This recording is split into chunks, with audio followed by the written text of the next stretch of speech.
Welcome to Mental Healthy, where we share the stories and expertise of professionals working diligently in the field of mental health. I'm your host today, Dr. Kenyon Knapp. Well, welcome everyone to the Mental Healthy Podcast. I'm glad to have you with us here today. I'm also excited that this is our first day doing a video podcast, not just audio, so this is exciting. I've got a friend here today who I think you'll really enjoy hearing from, Mike Vaughn from Nashville, Tennessee with Bethesda Workshop. So welcome to the podcast, Mike. Thank you so much for having me. And I guess that's a distinction or something to be the first video guest today. I told you off the air, I don't know if I'm the best person to start with, but hey, here we are, basically, I guess.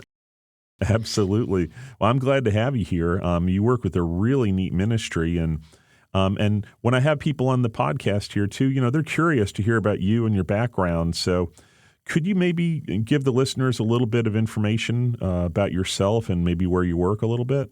Yeah, for sure. So yes, I do work at Bethesda Workshops. We are in Nashville, Tennessee. Have been there for 26 years now. Many people, even in Nashville, are surprised by that. But we have been serving participants for all those years.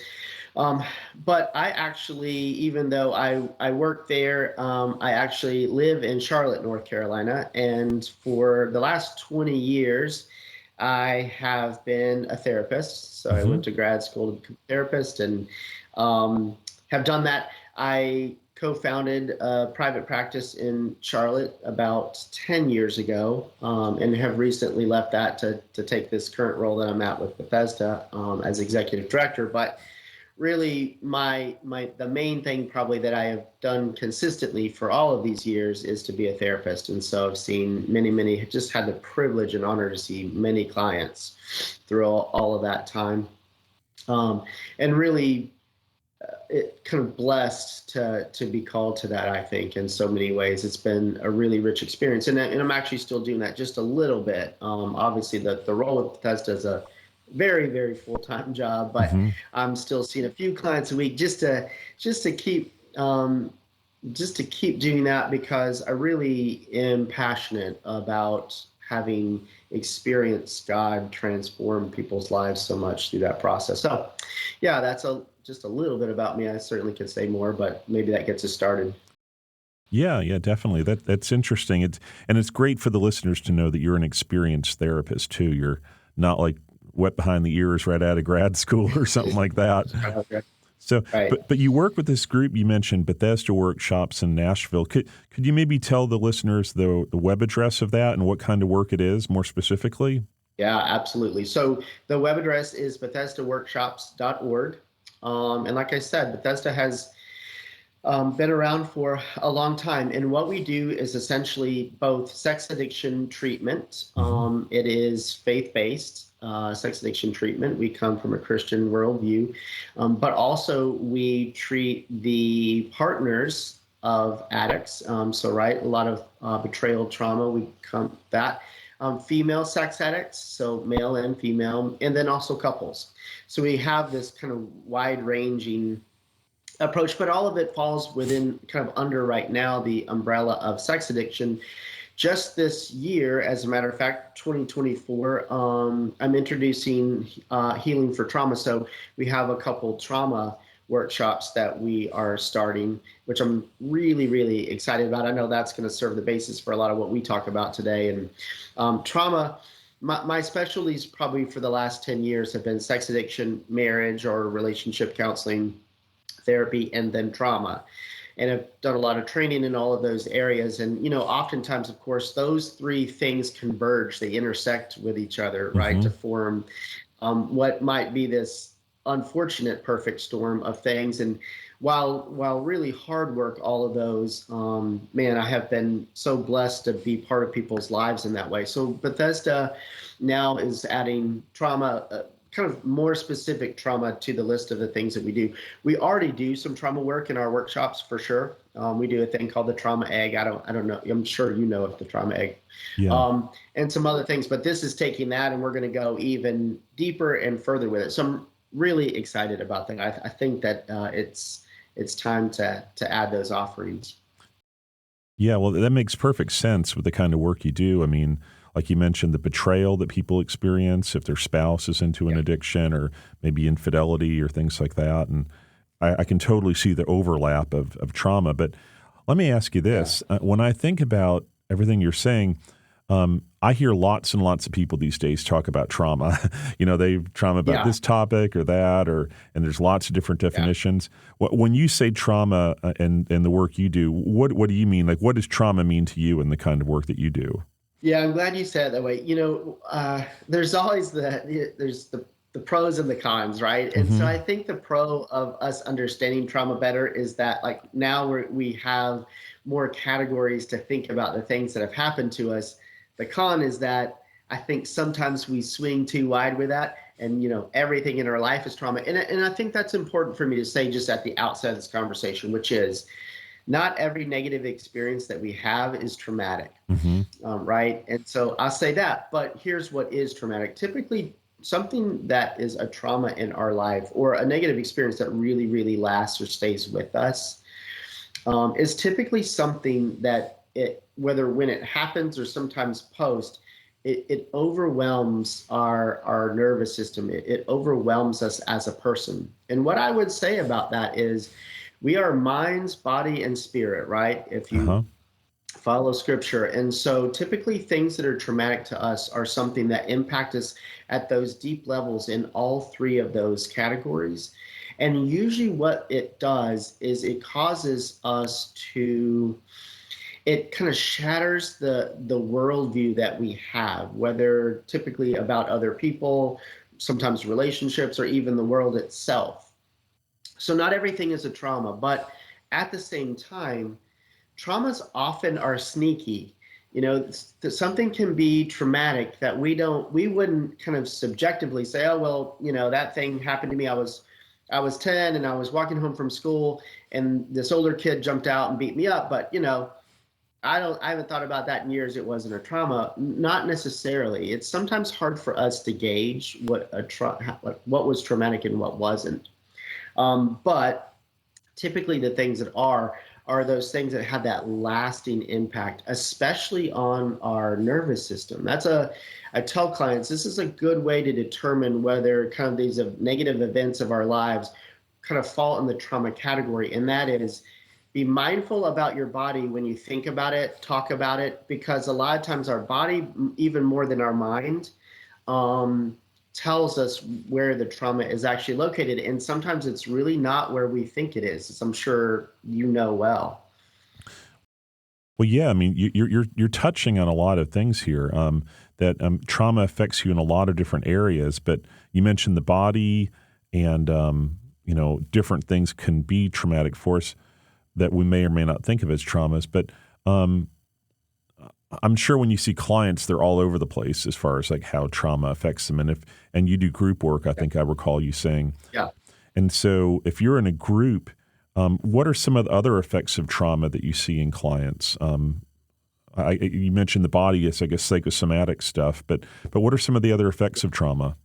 Yeah. So with maybe to expound on the body, what trauma does is it tends to kind of kick us into this hyper arousal state. We become hyper vigilant. The thing about it is that's not in every area of our life. Sometimes it's with loud noises, right? But not other places. Hmm. But just these ways that our body really can get stuck, right? Can get frozen based on trauma. So that's the body part. But one of the more classic things in terms of the effects of trauma is with our emotional selves, Hmm. right? So you mentioned groups. Often in groups, what that shows up as, and even in individuals too, can either then be like emotions on steroids, just really, really big emotional reactions and responses. Sometimes the things that don't seem like it fits. Sometimes I'll say to clients, if the punishment doesn't fit the crime, then you should probably look deeper, right? If you're having this big response to something and you're like, why did I start crying about that? That doesn't make sense to me. You might want to look below that. So that's one way. But on the other side, especially in groups I see, trauma affects emotions the opposite, which is it causes numbness and more flatness and being more shut down, because that's another way of dealing with trauma is, well, okay, we'll just kind of shut everything down, because the less that I experience and feel, right, the less powerful these original things are. So it can work in one of both ways. So emotions, body, like those are some of the classic ways that some effects you see trauma show up. But it's also in the mind too. And that, I just throw this out. We can talk about it further, but the mind part really is how we experience people oftentimes in relationships. Everything we know, if it begins with God, it begins with relationship and in relationship. And so the way we think about relationships and ourselves is, I think that's the primary thing that trauma impacts. It's one of the effects of trauma. Not quite as tangible as like I feel big emotions or I startle easily, but nonetheless powerful, right? Because if I believe the world to be a threatening place, I'm only going to be so open and vulnerable with the people in my life. And so oftentimes our belief system, when we slow down and we look at it, trauma causes us to really not feel safe in our relationships, maybe in the world larger. So kind of covering, I know, a lot of things there, but those are just some of the effects and the ways that it shows up. But I think some of the more common ones that I experience. Yeah. Yeah. Well, no. Well, at the beginning, you said trauma can be sneaky, and I totally agree. It's like it comes at us so many different ways. I mean, you mentioned like the way it affects the ability to trust at the end there, and that gets into whole like attachment theory kinds of stuff, and Yes. how people choose to trust in the future based on past traumas. But then you also said too at the beginning that sometimes people don't recognize something as a trauma. And that Right. reminds me of this past week. I was doing a talk with somebody, and we talked about Stockholm Syndrome. And the most famous example in America, at least, is Elizabeth Smart when she was kidnapped and went through some sexual abuse. And as her coping mechanism was, she tried to, or she unconsciously at least sort of went along with her abuser. And that was her way to survive in the situation. And when she was first found, they said, "Oh, you're Elizabeth Smart, and you're the victim who was kidnapped and all this." And she said, "No, this is my friend." And she referred to her abuser like as her protector, as her friend, and all this. But later, like now, she talks about her abuse as, she was brainwashed, and that was sort of her way of coping, to say that was her friend because she was in fear for her life. And Yeah. so it's like you're right at the beginning. I mean, you said about this being complicated. There's so many ways that this goes, It's Yeah, hard. there are. And I think that is what makes it difficult, because there are a lot of ways that it can show up. And there's a range within those ways, right? So some people will experience maybe lesser of some of these things that we're talking about, and others more significant of those. And sometimes that tracks the significance of the trauma, and sometimes it doesn't. So it is complicated, but we'll get to the hopeful part in just a little bit, I know. But one thing I will say about that right now is, even though it is complicated, there are common patterns and ways with which to identify these things, and then of course there are ways to address them as well. So Absolutely. So and of course, that's the hope you guys deliver with Bethesda Workshops, is helping people connect all those dots. And yes. once again, folks, if you're listening and you're going, "This guy sounds good, I want to know more about him," it's BethesdaWorkshops.org is their website. So check that out. Now, Mike, you were saying at the beginning, though, too, you work with addictions and sexual addictions counseling. And thus far, we've been talking about trauma, but then you do addictions work. So what's the connection between trauma and addictions? How do they go together? Yeah, it's a really strong connection. And the reason for that is, when you have trauma, all of us usually across the board, we have to find, especially when the trauma happens when we're younger, we have to find some way to adapt and survive that, right? It's just what you were talking about with Elizabeth Smart. It's like you find that mechanism with which to kind of get through not only maybe that event, but maybe to continue to get through life now that that event has shaped your personhood. Hmm. right? And that's usually where addiction comes in, because there are gaps that get created in our system through trauma, and we have to find some way to fill those gaps, to buffer those experiences to get through. And addiction, unfortunately, is a really powerful medicator. It's really strong medicine in whatever form it shows up as. And so it helps people get through life after trauma. And it's not always necessarily trauma based, but I think the traumas of our lives expose us to potential addictions. And then there are other forces and factors, of course, that usually play into something becoming an addiction or not. People often ask me that, well, why this and not that? Well, there are genetic influences, there are familial influences, there are, there are a lot of things that go into that. But going back to the question, addiction really serves as the buffer to help us kind of get through. A lot of times when we're younger, addictive like things, although we might not call them addictions, they really are survival based things. But then, later they become addictions. We work with sex addiction, but I have also helped clients with alcohol and drugs and other things, because really at the root of addiction is this idea of us kind of getting through. Gabor Mate, I don't know if you know him. He says we shouldn't ask why the addiction, we should ask why the pain, right? So I think when we take the addiction and we focus only on it and we don't look underneath of what's really driving it, we're looking at a symptom, but not the root cause.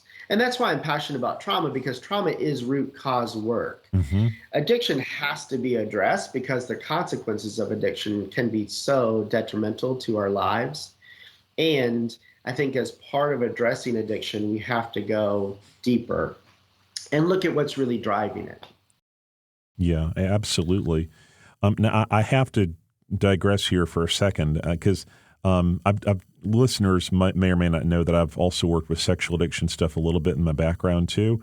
And one of the common things that I ran into, and I want to pose this to you, is particularly from men who struggle with pornography, is they say, well, how do I know if pornography is an addiction per se versus, just something that, I enjoy doing per se. And of course, a lot of times they'll rationalize and say, well, hey, all guys look at porno and that's just normal. And if you say you don't, you're some prude or something like that.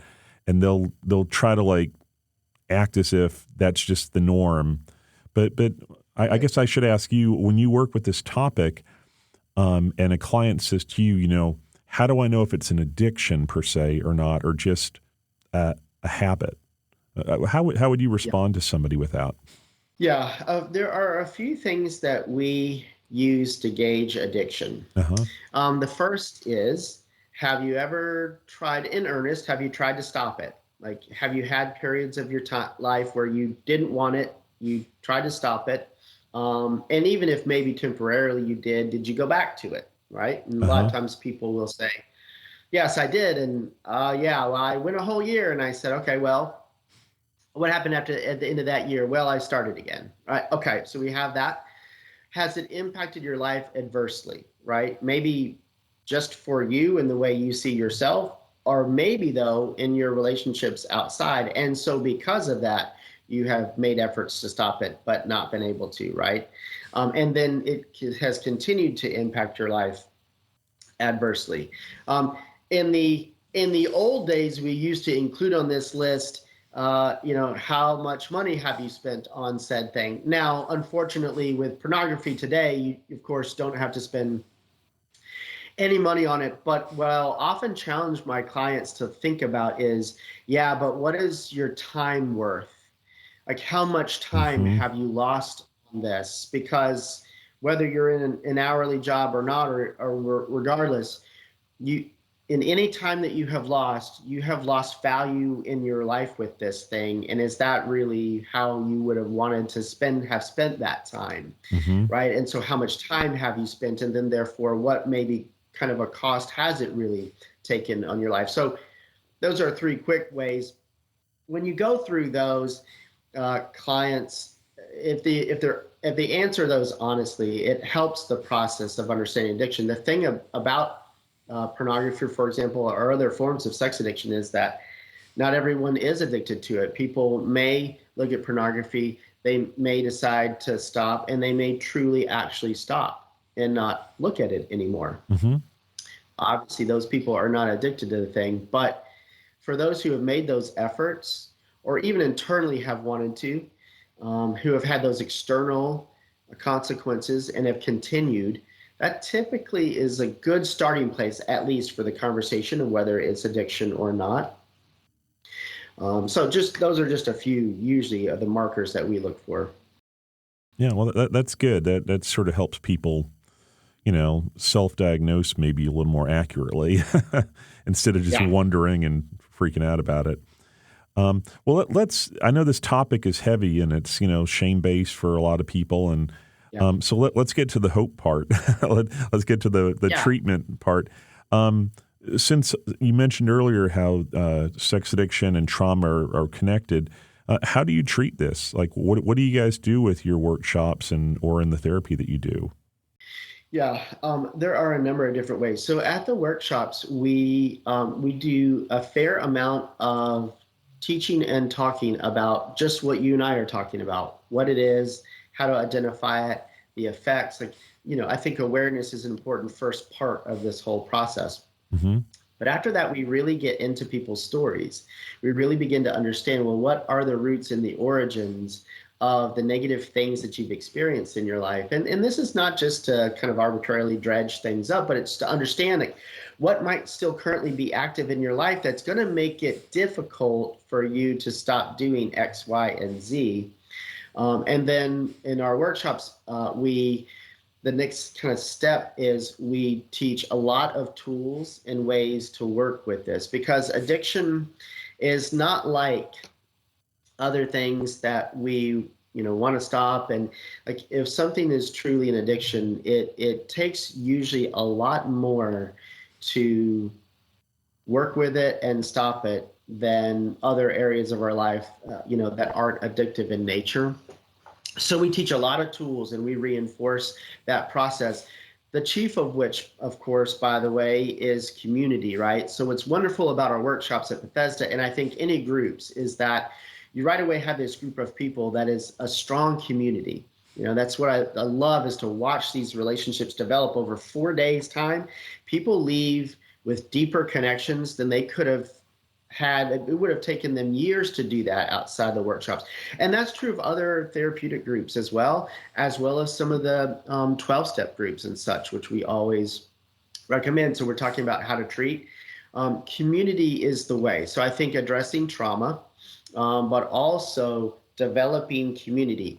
Oftentimes through the years, Christians will come to me and say, yes, I really think this is an addiction, but I just want to keep praying about it and just let God work on me with it. I don't want to tell anyone else or involve anyone else with this. And the reason for that is exactly what you said, which is usually shame. Mm-hmm. And to that, I will typically say, yes, of course, we want you to keep praying and doing spiritual disciplines with this. But here's the thing. Like, to take a biblical approach to this, you have to involve community, because God created us to be connected to one another, and our health depends on our connections with others and Him. So you have to have both together. So the treatment for addiction involves community. It's very, very difficult. I would say probably almost impossible to really recover from addiction and be healthy without a larger community around you. So that's one section. The other section, as far as trauma specifically is concerned, like in our workshops, we do something called experiential therapy. And that's just kind of a way to, we say if it happened in experience, it has to be healed in experience. It's a way to recreate situations to allow the healing to occur. Hard to describe, but a super powerful therapeutic form. I know you know all about it. Maybe you can add to this. But for anyone listening out there, there are also other really effective trauma treatment methods like EMDR and brain spotting, experiential therapy for sure, and certainly typical talk in processing therapy is really powerful as well. I personally, through all of my years as a therapist, did a lot of EMDR and a lot of brain spotting as a way to treat the deeper things. So I don't even know if I'm on topic with your question, but basically that's in a nutshell. If you want to talk specifically about trauma, whether connected to addiction or not, like those are some of the treatment methods that we usually use to effectively kind of address those wounds. Yeah, absolutely. You've touched on a lot of great stuff. The group work reminds me of, all the 12 steps have a lot of cliches and phrases they use. And one of their cliches they say is you're only as sick as your secrets. And of course, the goal of the group is to process and share your secrets so they no longer hold you captive. And that's so freeing. Like I've seen in the groups, just like you're saying, people admitting, oh, I did such and such. And, whatever it is, it's very shameful. The moment they share that story, it breaks down the shame and they're no longer held captive by it. And that's so powerful. And then when you mentioned it being experiential, I'll share one technique. You've touched on a lot of them, but there was a therapist I used to work with who named Eli Machen, and he used to do what we would call the Pool of Bethesda exercise. Mm-hmm. And it's listeners, you might find this interesting. And you recall in the Bible, there's a story of Jesus who came to the Pool of Bethesda, and there was a man that had been sitting there, and the story is that the angel would come and stir the water, and the first person in would be healed. And this guy had been there for a long time. And when Jesus came and met with the guy, he said to him, "Do you want to be well?" And it's a weird question if you don't get what's going on. It's a great psychological question. And what we infer from it is that this man could have been healed a long time ago if he really wanted to be well. And that, he's probably getting some kind of secondary gain from sitting there. And so we say to the clients, or Eli Machen and I, and maybe you do this too, Mike, we would say to the clients, there's a lot of benefits and perks you get from your addiction. And so what Eli would do is he had this recording of this running water sound, and we would have the men literally lay on the ground in our therapy room, and he would have this running water sound, and he would read that scripture and talk about good biblical integration. He would read the scripture, the story of the Pool of Bethesda, and we would tell them, don't get up until you're asked to get up. But Jesus says to you, do you want to be well? And then he would elaborate on, there's a lot of reasons why you might want to stay in your addiction. Does it feel good when you're in the middle of it? Yeah, it does. Does it temporarily, take away the sense of hopelessness and anxiety or stress and all that? Yeah, it does. Like there's a lot of things that addictions do that they really do work in the short term.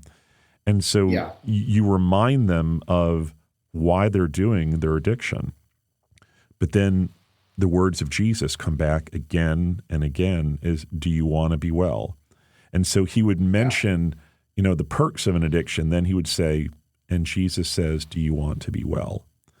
And then, of course, at the end, you say to them, you do a cost-benefit analysis while you're sitting here hearing the music, the water running sound, and you're by your own Pool of Bethesda right now, and you decide, do you really want to be well?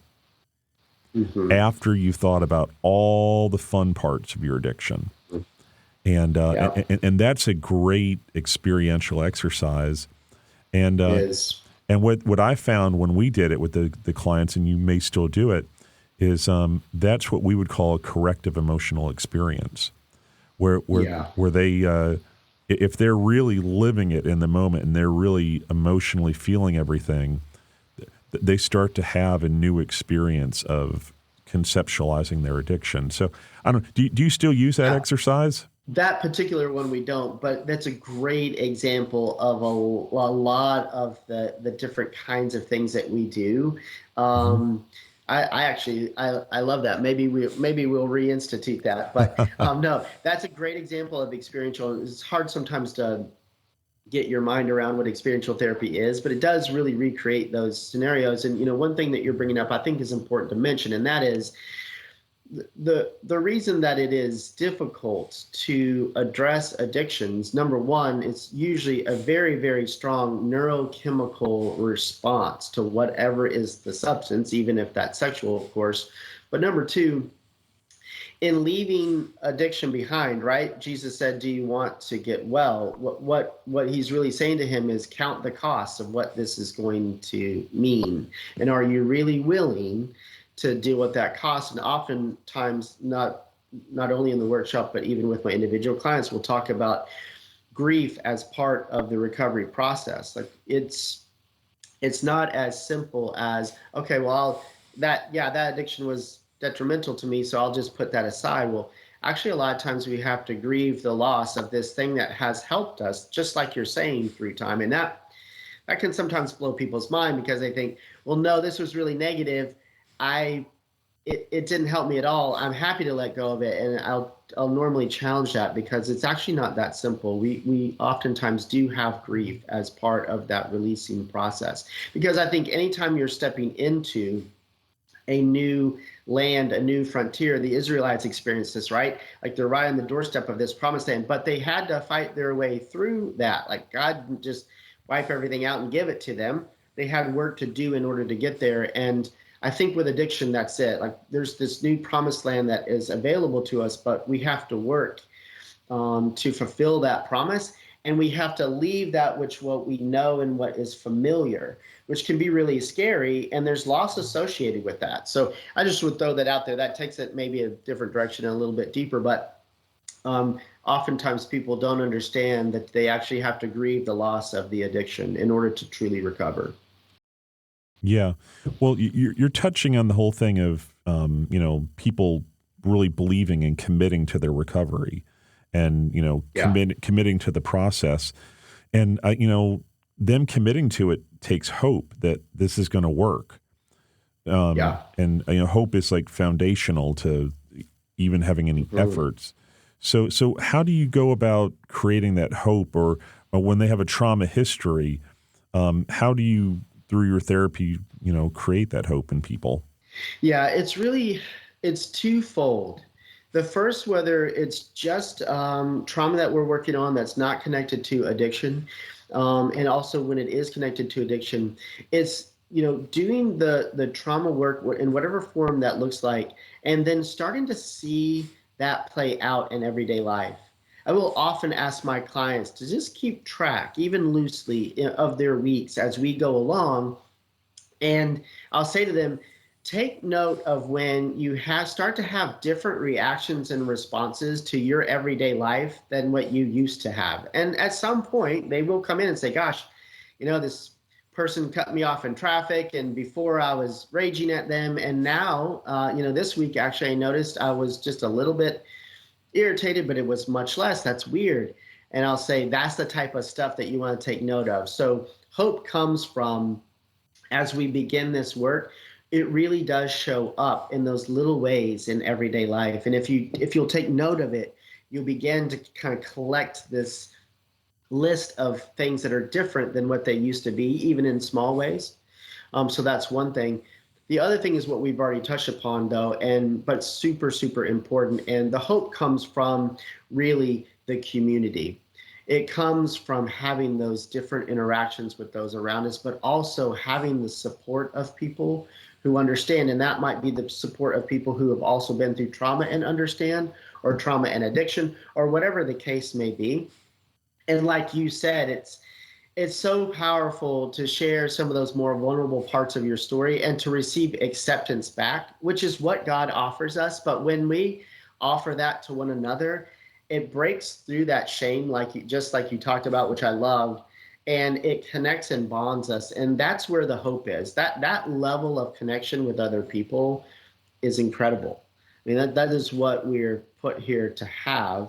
It's just that the fallenness and sin has of course corrupted that process. But that's why I love trauma work, even though it's really difficult, and also addiction work, because as God heals those places, we so much more richly connect with others. And that's where the hope is too, is to have those deep connections.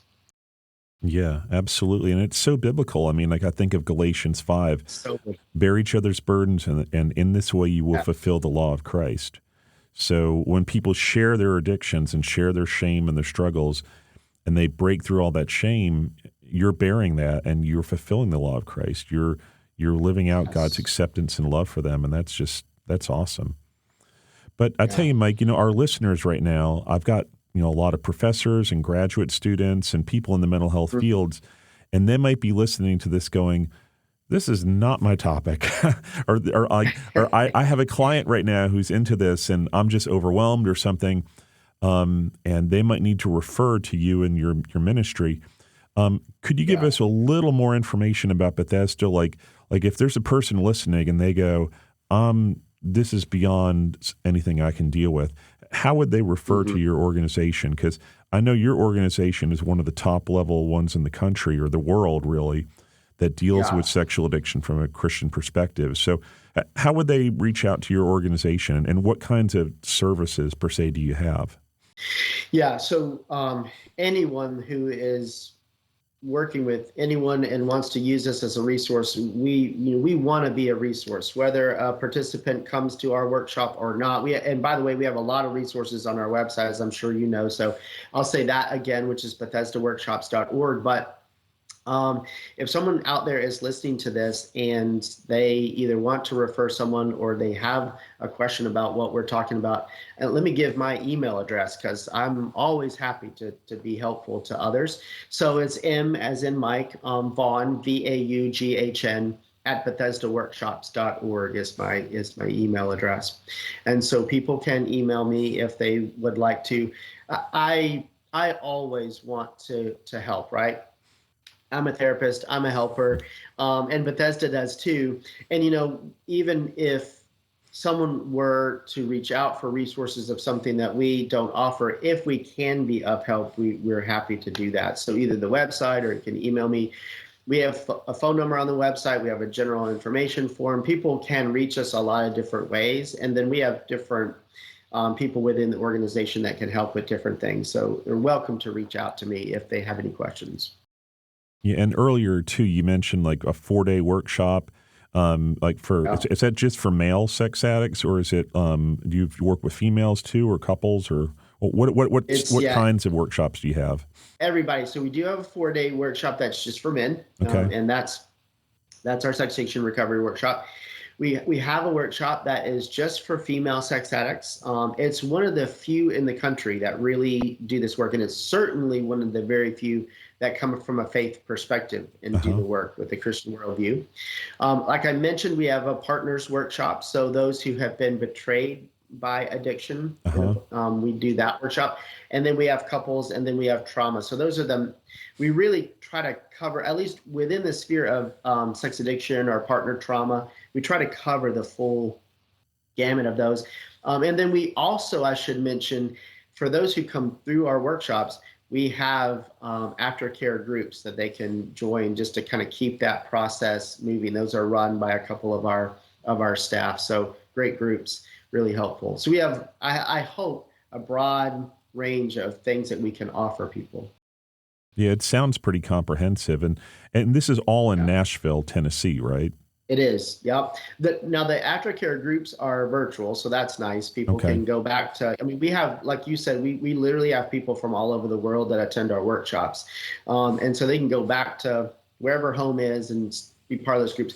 But as far as our actual workshops, right there in Nashville, it's 10 minutes from the airport. It's really, really convenient. We have our own facility and everything. And so it's great. We have a lot of space to work with. Yeah, and listeners, if you're not familiar with Nashville, it's a big international airport, and all the major airlines have flights in there. So this is a really convenient resource for your clients to get to. Yeah. Well, I tell you, Mike, I want to be cognizant of your time and the time of our listeners, and we're getting near the end here. And I always ask everyone, some final thoughts or anything God's put on your heart to share. So, what final thoughts do you have for the listeners about your ministry or this whole topic? Yeah, my final thought, I really want to be hope. I know that we've been talking about that, but so often, whether it's trauma-based kind of experiences or addiction experiences or the combination, people often either come to me or come to Bethesda with a significant loss of hope, and and the question is can I get better from this? Can I have a different experience in my life? Or is this just it for me? And so I really, really want people to hear me say 100% that it can get better. It does require hard work, and it's usually things that we often maybe don't want to do, right? But God's calling us to do.